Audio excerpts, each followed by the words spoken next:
అన్నమయ్య జిల్లా మదనపల్లెలో సంచలనం రేపిన kidney racket కేసులో దర్యాప్తు వేగంగా జరుగుతోంది. కోర్టు ఆదేశాలతో గ్లోబల్ హాస్పిటల్లో పోలీసులు సీన్ రీకన్స్ట్రక్షన్ చేశారు. ఈ హాస్పిటల్ కేంద్రంగా కిడ్నీల దందా జరిగిందనే ఆరోపణలు వచ్చాయి. ఈ ఘటనపై మదనపల్లె 2వ పట్టణ పోలీసులు కేసు నమోదు చేశారు. A1 గా డాక్టర్ ఆంజనేయులను చేర్చారు. ఇప్పటికే 7గురిని అరెస్ట్ చేశారు. దర్యాప్తు వివరాలను ఎస్పీ వెంకటాద్రి వెల్లడించారు.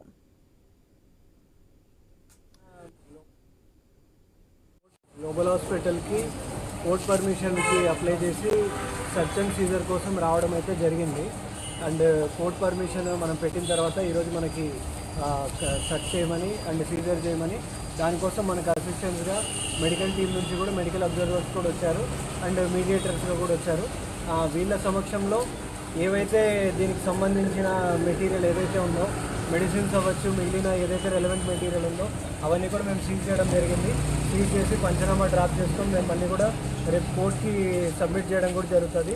ఇదంతా కూడా మెటీరియల్ సీజ్ చేసింది ఫర్దర్గా FSLకి కూడా పంపించేసి మాకు రెలవెంట్ ఎవిడెన్స్ ఏదైతే ఉందో అది కూడా తీసుకొని కేసు దర్యాప్తులో భాగంగా మేము ఇవన్నీ కూడా యూజ్ చేసుకోవడం జరుగుతుంది. ఈరోజైతే మనము దీంట్లో సర్చ్ అండ్ సీజర్ అయితే మెడికల్ డిపార్ట్మెంట్ కోఆపరేషన్తో అండ్ మీడియేటర్ సమక్షంతో మనం చేయడం జరుగుతుంది.